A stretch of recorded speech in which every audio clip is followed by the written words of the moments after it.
का स्वदेशी उत्पादन 70 लाख टन बढ़ाने के लिए 6 उर्वरक संयंत्रों का उद्धार किया जा रहा है। एफसीआईएल के गोरखपुर, सिंदरी, तलचर और रामागुंडम संयंत्र, एचएफसीएल की बरौनी इकाई और बीवीएफसीएल की नामरू फोर्थ। सोने पर सुहागा ये है कि देश में अब बनेगा सिर्फ नीम लेपित यूरिया, क्योंकि इससे होगा किसानों का फायदा ही फायदा। अनाज का उत्पादन 10% तक बढ़ेगा। बढ़ेगी 10 से 15% नाइट्रोजन क्षमता।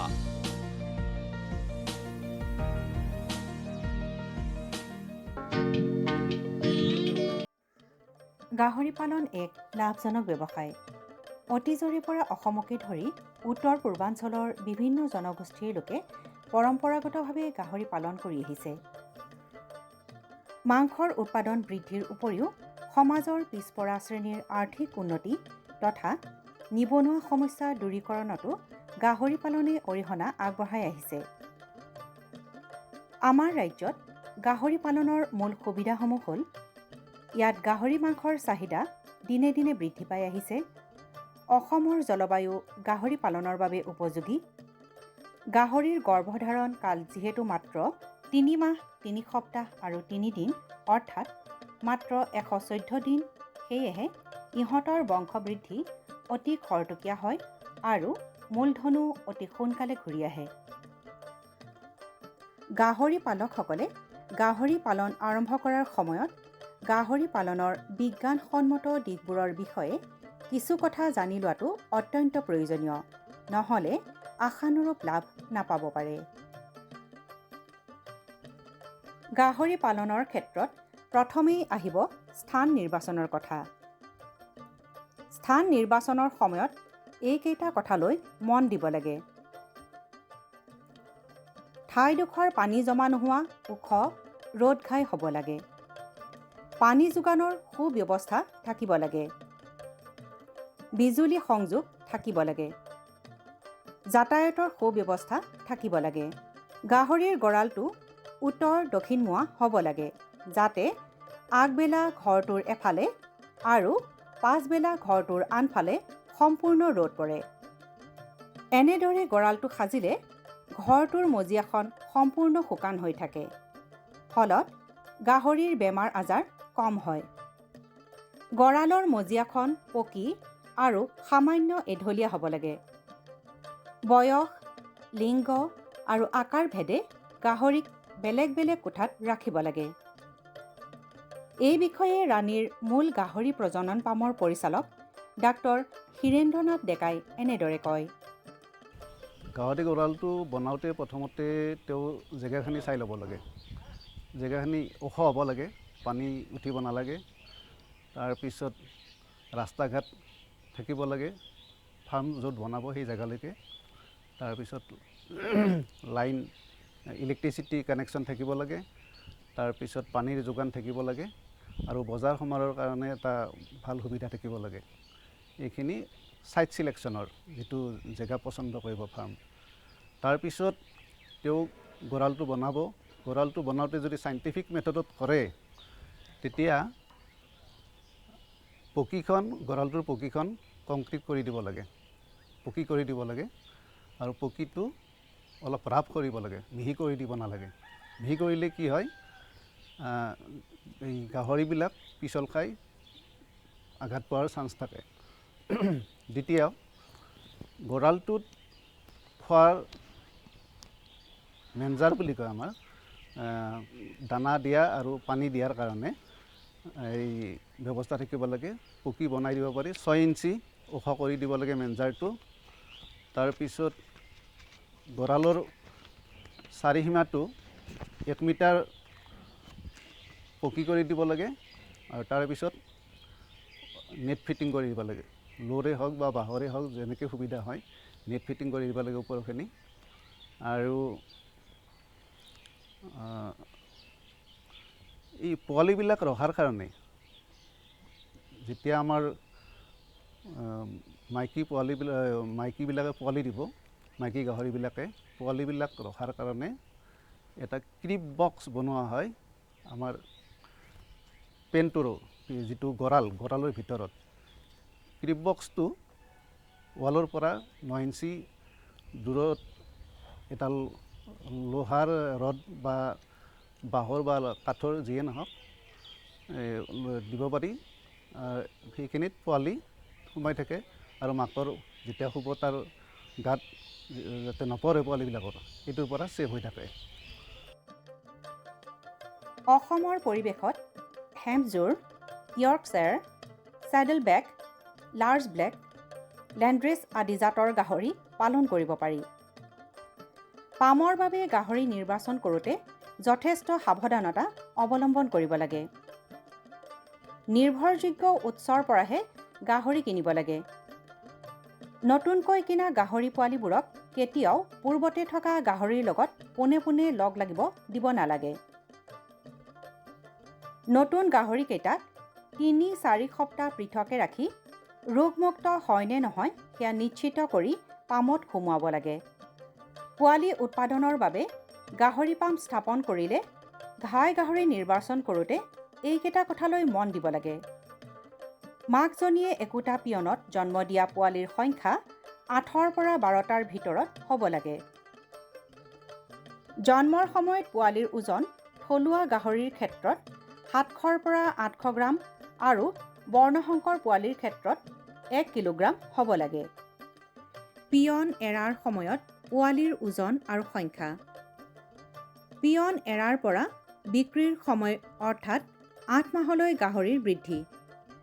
সাধাৰণতে 8 মাহ বয়সত গাহৰিটোৰ ওজন 65ৰ পৰা 70 কিলোগ্ৰাম পৰ্যন্ত হ'ব লাগে। মাকজনীৰ উহাৰত অতি কমেও 12টা বাট থাকিব লাগে।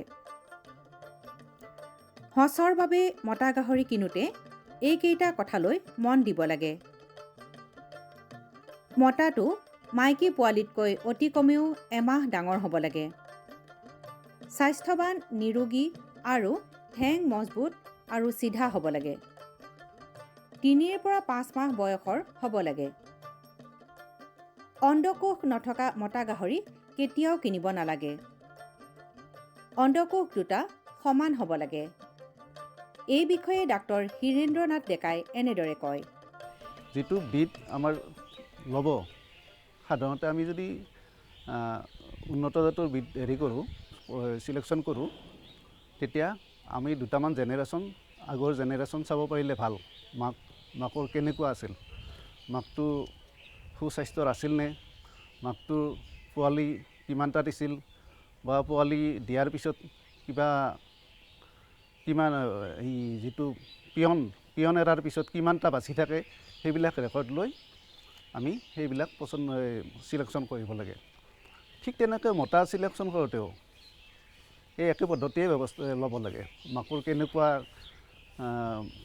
হেৰি আছিল, পোৱালি কিমানটা দিছিল, পোৱালিবিলাক বাচি থাকে নে নাথাকে, কিবা বেমাৰ আছিল নেকি মাকৰ, সেইবিলাক যদি একো নাথাকে প্ৰব্লেম, তেতিয়া সেই মতাটো আমি ব্ৰিডিঙৰ কাৰণে ব্যৱহাৰ কৰিব পাৰোঁ।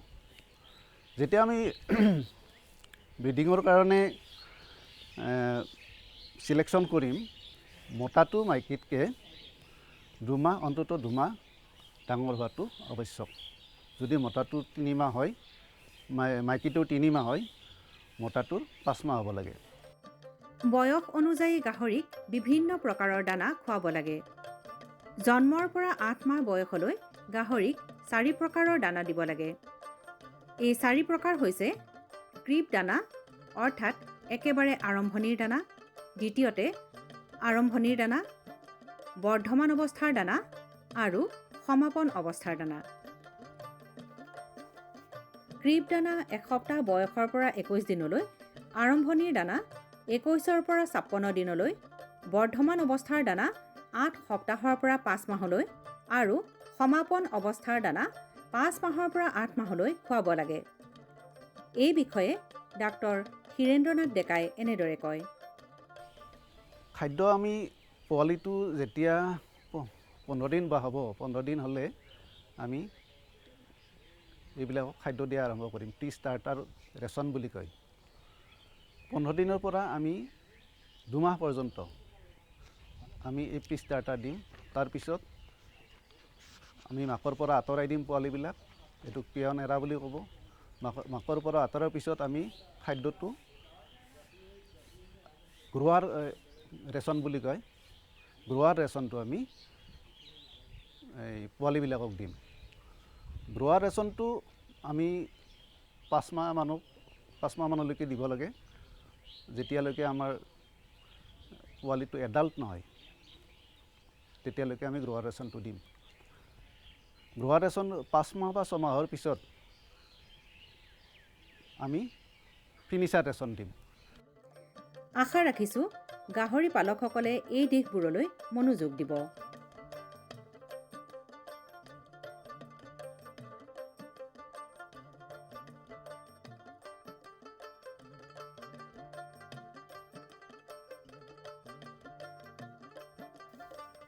এইবাৰ লগ পাওঁ আহক ৰাণী পাট গাঁৱৰ এগৰাকী যুৱ উদ্যমী গাহৰি পালক বিষ্ণু বসুমতাৰীক। পূৰ্বতে হোটেল চলোৱা শ্ৰী বসুমতাৰীয়ে ক'ভিড পৰিস্থিতিৰ সময়ত হোটেলৰ ব্যৱসায় নচলা হৈ অহাত স্থানীয় পশু চিকিৎসা বিষয়া ডাক্তৰ নাৰায়ণ চন্দ্ৰ দেউৰীৰ পৰামৰ্শত আৰম্ভ কৰে গাহৰি পালন। সহযোগ কৰে পিতৃয়েও। চৰকাৰৰ EDEG আঁচনিৰ অধীনত লাভ কৰে 1.5 লাখ টকাৰ ঋণ। নিয়মীয়াকৈ ঋণৰ কিস্তি পৰিশোধ কৰাৰ উপৰিও শ্ৰী বসুমতাৰীয়ে যোৱা বছৰত প্ৰায় 2 লাখ টকাৰ লাভ অৰ্জন কৰে। মই মানে ফাৰ্ষ্ট টাইম মোৰ ৰেষ্টুৰেণ্ট আছিলে একলেণ্ডৰ সন্মুখত। তো মই ৰেষ্টুৰেণ্ট দি আছিলোঁ, তাৰপিছত কৰোণাৰ কাৰণে একলেণ্ডৰো মানে কাষ্টমাৰ কমি গৈছে। তো তেনেকৈ মোৰ মানে ৰেষ্টুৰেণ্টখনতো মানুহ নোহোৱা হৈ গ'ল। তেনেকৈ মই মানে ভাবিলোঁ কি সকলোৱে কয় যে গাহৰি ফাৰ্ম কৰিলে ভাল হয়, তো সেই হিচাপত মই গাহৰি ফাৰ্মতে লাগিলোঁ। আৰু লগতে আমাৰ ৰাণী ভেটেনাৰীৰ পশু চিকিৎসক ডক্টৰ নাৰায়ণ দেউৰী ছাৰ, তেখেতে মোক অলপ সহযোগ কৰিলে। তেখেতে ক'লে যে তুমি এক কাম কৰা, তুমি নাবাৰ্ডৰ ফালৰ পৰা লোন এটা লোৱা, মই ঠিক ঠাক কৰি দিম, তেনেকৈ বুলি ক'লে। তো সেই হিচাপত ছাৰে মোক মানে লোনটো কৰাই দিলে আৰু সেই হিচাপতে মই গাহৰি ফাৰ্মখন আৰম্ভ কৰিলোঁ। আৰু 2019 চনৰ নৱেম্বৰ মাহত মই কৰিছোঁ, মানে লোনটো মোৰ হৈছে। তাৰপিছত মই কাম ষ্টাৰ্ট কৰিছোঁ 2020 চনৰ পৰা। ষ্টাৰ্ট কৰি মই 2021 চনৰ পৰা পোৱালি পোৱা আৰম্ভ হৈছে। মানে মই ফাৰ্ষ্ট টাইম মানে মাইকীয়ে আনিছিলোঁ 9টা আৰু এটা বৰ আনিছিলোঁ 10টা আনিছিলোঁ। তো সেই হিচাপত মই এতিয়া পোৱালি বিক্ৰী কৰি আছোঁ 4,000 কৰি এটা পোৱালি, তেনেকৈ বিক্ৰী কৰি আছোঁ। আৰু বৰ্তমান কিমান আছে গাহৰি আপোনাৰ? এতিয়া মোৰ বৰ্তমান গোটেই মিলে 23টা পোৱালি আছে। পোৱালিয়ে ডাঙৰে মিলে 23টা আছে গোটেই মিলে। আৰু 21 চনৰ পৰা আপুনি বিক্ৰী আৰম্ভ কৰা বুলি কৈছে পোৱালি। 21 চনৰ পৰা ধৰক আজিলৈ 22 চনৰ ফেব্ৰুৱাৰী মাহলৈ আপুনি কিমান পোৱালি বিক্ৰী কৰিলে? মই 22 চনৰ ফেব্ৰুৱাৰী মাহলৈকে মই টোটেল 68 পোৱালি বিক্ৰী কৰিছোঁ। আৰু 4,000কৈ বিক্ৰী কৰিছে? হয়, 4,000কৈ বিক্ৰী কৰিছোঁ। তাৰমানে যোৱা বছৰটোত আপোনাৰ লাভৰ পৰিমাণ কিমান মান হ'ব? মোৰ যোৱা বছৰটোত মোটামুটি লাভৰ পৰিমাণ 2 লাখৰ ভিতৰত থাকিব আৰু মানে হেৰি মিলাই ধৰিলোঁ 4,000কৈ হ'লে 68ত আপোনাৰ 2 লাখ, প্ৰায় 2,70,000 মান হয়। তো 2 লাখ মান লাভত থাকিছে আৰু বাকীখিনিতো আৰু দানা পানীৰ কাৰণে যাবই। আৰু আপুনি পঢ়া শুনা কিমানলৈকে কৰিছে? মই হাই ছেকেণ্ডেৰী কমপ্লিট কৰিছোঁ। 2012 চনতে মই হাই ছেকেণ্ডেৰী কমপ্লিট কৰিছোঁ। তাৰপিছত আৰু ৰেষ্টুৰেণ্টত মানে হেৰি কৰিছিলোঁ, ৰেষ্টুৰেণ্ট এখন দিছিলোঁ। তো তেনেকৈ আৰু মানে সেইখনো ঠিক ঠাক নহয়, মানে বেপাৰ বাণিজ্য অলপ কম হয়। সেই হিচাপত আৰু মানে গাহৰি ফাৰ্মতে লাগি গ'লোঁ। আৰু আপুনি কিমান টকাৰ ঋণ পাইছিলে আৰু ঋণৰ কিস্তি আপুনি নিয়মীয়াকৈ পৰিশোধ কৰি আছে? হয়, কৰি আছোঁ। মই 1.5 লাখ টকাৰ ঋণ লৈছিলোঁ। এতিয়া মোৰ আৰু এবছৰ আছে ঋণটো শেষ হোৱাৰ কাৰণে। আৰু লগতে আমাৰ ছাবচিডি থকা বুলি কৈছিলে, তো এতিয়া ছাবচিডিবিলাক পোৱা নাই আৰু এতিয়া মাৰি আছোঁ ঋণ। এতিয়া এবছৰ আছে আৰু মানে গাহৰি পালনৰ পৰা হোৱা উপাৰ্জনেৰে আপুনি ঋণটো পৰিশোধ কৰি আছোঁ মই এতিয়া তেনেকৈ। আৰু আপুনি কিবা প্ৰশিক্ষণ লৈছে নেকি? মানে প্ৰশিক্ষণ তেনেকৈ মই লোৱা নাই। ছাৰে কিছু কথা কৈছে যে তুমি বেমাৰ আজাৰ হ'লে কি দিব লাগে দৰৱ, সেইটো ছাৰে ভালদৰে বুজাই দিছে। তো সেইমতে মই দৰৱখিনি দি আছোঁ ঠিক ঠাকে। আৰু কেতিয়াবা অলপ বেছি হেৰি হ'লে ছাৰক মাতোঁ, ছাৰে আহে সময়মতে। সুবিধা পালে মানে লোৱাৰ ইচ্ছা আছে আপোনাৰ? হয়, লোৱাৰ ইচ্ছা আছে। আৰু আপুনি ইতিমধ্যে ক'লেই যে ডাক্তৰ নাৰায়ণ দেউৰীয়ে আপোনাক সহায় কৰিছে। হয়। আৰু যিখন আপোনালোকৰ ওচৰৰ ৰাজ্যিক পশু চিকিৎসালয় হয় ইয়াৰ পৰা আপোনালোকে কেনেধৰণৰ সহায় সহযোগিতা পাই আহিছে? আমি ভালে সহায় সহযোগিতা পাইছোঁ, কাৰণ ছাৰে আমাক মানে ভালদৰে কথাখিনি বুজাই দিছে আৰু প্ৰশিক্ষণটো তেনেকৈ হোৱা নাই, তথাপিতো ছাৰে আমাক বহুতখিনি হেল্প কৰিছে লোনখিনি লোৱাৰ ক্ষেত্ৰত আৰু লগতে গাহৰি পালন কৰাৰ ক্ষেত্ৰত। গাহৰি পালন কৰি বিষ্ণু বসুমতাৰী আজি সম্পূৰ্ণ সুখী আৰু সন্তুষ্ট। প্ৰথম কথা হ'ল গাহৰি পালকসকলৰ যিটো মানে যিটো খুব চাফ চিকুণটো, প্ৰথমতে চাফ চিকুণটোৱে মেইন, যিটো বায়'ছিকিউৰিটি বুলি কওঁ আমি। বায়'ছিকিউৰিটিটো ধৰক মানে মানুহ বাহিৰৰ মানুহ সোমাব নোৱাৰিব, নালাগে সোমাব, বা নিজেও যদি সোমাই বাহিৰৰ পৰা আহি পেলাই সদায় এইটো মানে ভৰি চৰি ভালকৈ পটাছ পানী বা কিবা এটা ব্লিচিং পাউডাৰ পানীৰ লগত ধুই পেলাই সোমাব লাগে। সেইটো হ'ল মেইন প্ৰথম। তাৰপিছত হ'লে ভেকচিনকেইটা আহিল। ভেকচিন দিয়াৰ ভিতৰত মোটামুটি আমাৰ সোৱাইন ফিভাৰ বুলি এটা বেমাৰ আছে। সেই বেমাৰটোতে বেছিভাগ আমাৰ ইয়াতে হয়। তাৰ দুই ধৰণৰ বেমাৰ আছে সোৱাইন ফিভাৰ। এটা হ'ল ক্লাছিকেল সোৱাইন ফিভাৰ আৰু এটা হ'ল আফ্ৰিকান সোৱাইন ফিভাৰ। এতিয়া আফ্ৰিকান সোৱাইন ফিভাৰটো একো ভেকচিন নাই, গতিকে যিটো আমাৰ ক্লাছিকেল সোৱাইন ফিভাৰ সেইটো ভেকচিন আছে।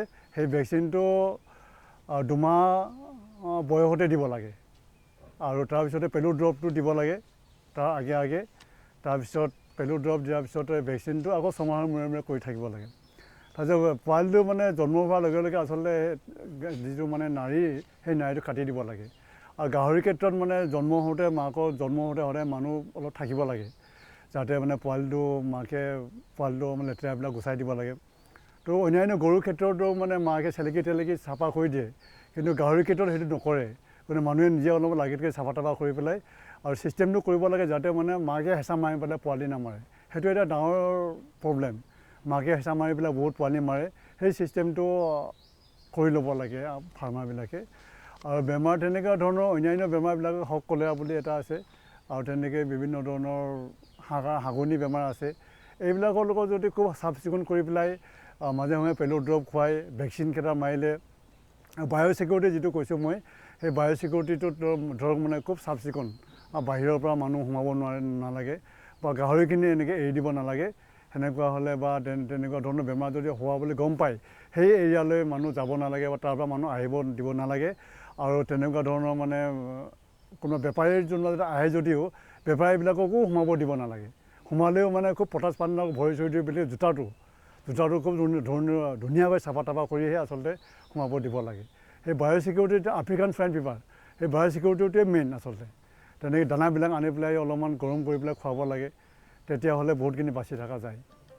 শ্ৰী বসুমতাৰীৰ আদৰ্শ গ্ৰহণ কৰা উচিত ৰাজ্যখনৰ আন নিবনুৱাসকলেও।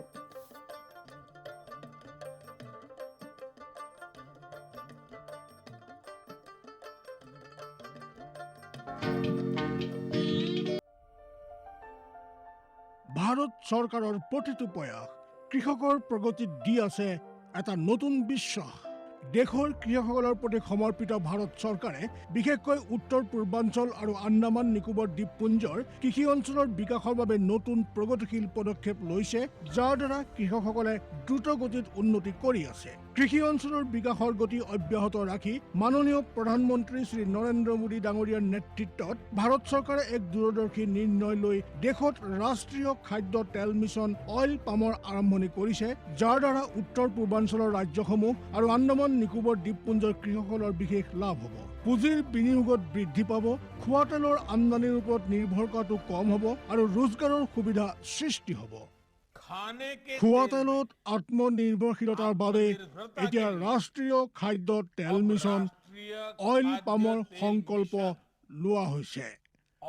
নৰ্থ ইষ্ট আৰু আন্দামান নিকোবৰ দ্বীপপুঞ্জ এনেকুৱা অঞ্চল য'ত সহজে পামৰ খেতি কৰিব পৰা যায়, পাম অইলৰ উৎপাদন হ'ব পাৰে।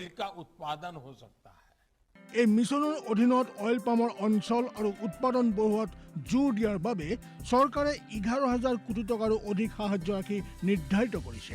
মিছনৰ অধীনত চৰকাৰে অইল পামৰ খেতিৰ বাবে ৰোপণ আদিৰ সহায়ত বৃদ্ধি ঘটাই পূৰ্বতে পাবলগীয়া প্ৰতি হেক্টৰত 12,000 টকাৰ পৰা বঢ়াই প্ৰতি হেক্টৰত 29,000 টকা কৰি দিছে। পুলি ৰোপণ সামগ্ৰীৰ অভাৱ দূৰ কৰাৰ বাবে বীজৰ উৎপাদন কৰাৰ বাবে বাগিচাকো সাহায্য প্ৰদান কৰা হ'ব, যাৰ অধীনত প্ৰতি হেক্টৰ ক্ষেত্ৰফলৰ অইল পামৰ উদ্যানৰ বাবে 1 কোটি আৰু নাৰ্চাৰী বিকাশৰ বাবে 50 লাখ টকাৰ ব্যৱস্থা আছে। 30 বছৰীয়া পুৰণা বাগিচাৰ পুনৰুদ্ধাৰৰ বাবে প্ৰতি পুলিত 250 টকাৰ এককালীন অনুদান দিয়া হ'ব। উত্তৰ পূৰ্বাঞ্চল আৰু আন্দামানৰ বিশেষ সাহায্যৰ অধীনত তাৰ অঞ্চলৰ গাঁথনি, জলবায়ু আৰু অন্য পৰিস্থিতি অনুসৰি বিভিন্ন দিশত যেনে হাফ মুন টেৰেছত প্ৰতি হেক্টৰত 4,000 টকা, জেওৰা, বায়'ফেন্সিং তথা লেণ্ড ক্লিয়াৰেন্সৰ বাবে প্ৰতি হেক্টৰত 7,000 টকা আৰু একত্ৰিত খেতিৰ বাবে প্ৰতি হেক্টৰত 10,000 টকাৰ ব্যৱস্থা আছে। প্ৰাৰম্ভিক 4 বছৰৰ সময়ত ৰক্ষণাবেক্ষণ আৰু অন্তৰ ফচলৰ বাবে প্ৰতি হেক্টৰত 50,000 টকাৰ ব্যৱস্থা আছে। কৃষকৰ বাবে ৰোজগাৰৰ সুবিধা সৃষ্টি কৰা আৰু উদ্যোগসমূহক উদগনি জনোৱাৰ বাবে 5 মেট্ৰিক টন প্ৰতি ঘণ্টা ক্ষমতাযুক্ত নতুন পাম অইল মিছনৰ প্ৰতি গোটৰ বাবে 5 কোটি টকালৈকে অনুদানৰ ব্যৱস্থা আছে আৰু ক্ষমতাত বৃদ্ধি পালে অতিৰিক্ত ধনৰাশিৰো বিকল্প আছে। আমাৰ দৰে কৃষকৰ অইল পাম মিছনৰ পৰা বহুত আশা আছে। আমাৰ লাগিছে এই যোজনা আমাৰ বাবে লাভজনক হ'ব আৰু ইয়াৰ দ্বাৰা আমাৰ উপাৰ্জনো বাঢ়িব। অইল পামৰ কৃষকসকলে সতেজ ফলৰ থোক অৰ্থাৎ FFB উৎপাদন কৰে, যাৰ বৰ্তমান মূল্য আন্তঃৰাষ্ট্ৰীয় মূল্যত হোৱা উঠানামাৰ আধাৰত নিৰ্ণয় লোৱা হয়। প্ৰথমবাৰ কেন্দ্ৰীয় চৰকাৰে সতেজ ফলৰ থোকৰ মূল্যৰ বাবে কৃষকসকলক আশ্বাস দিছে। ইয়াক প্ৰকৃত মূল্য বা BP বুলি ক'ব পাৰি, অৰ্থাৎ কৃষকসকলৰ কোনো লোকচান হ'বলৈ দিয়া নহ'ব। এই ব্যৱস্থাৰ দ্বাৰা কৃষকসকলৰ বজাৰৰ মূল্য উঠানমাৰ পৰা সংৰক্ষণ প্ৰাপ্ত হ'ব। প্ৰকৃত মূল্য BP নিৰ্ধাৰণ কৰাৰ আৰম্ভণি 1 নৱেম্বৰৰ পৰা হ'ব আৰু অহা বৰ্ষৰ 31 অক্টোবৰলৈকে অব্যাহত থাকিব। ইয়াক অইল পাম বৰ্ষ বুলি কোৱা হ'ব। ইয়াৰ দ্বাৰা উত্তৰ পূৰ্বাঞ্চলৰ ৰাজ্যসমূহ আৰু আন্দামান নিকোবৰ দ্বীপপুঞ্জত খেতি বৰ ভাল হ'ব আৰু কৃষকসকলে আনন্দৰ হাঁহি মৰাৰ এটা নতুন কাৰণ পাব। किसान भाइयों गांठ बांध लो, गांठ बांध लो, बहुत बहुत है काम की, समृद्धि के पैगाम की।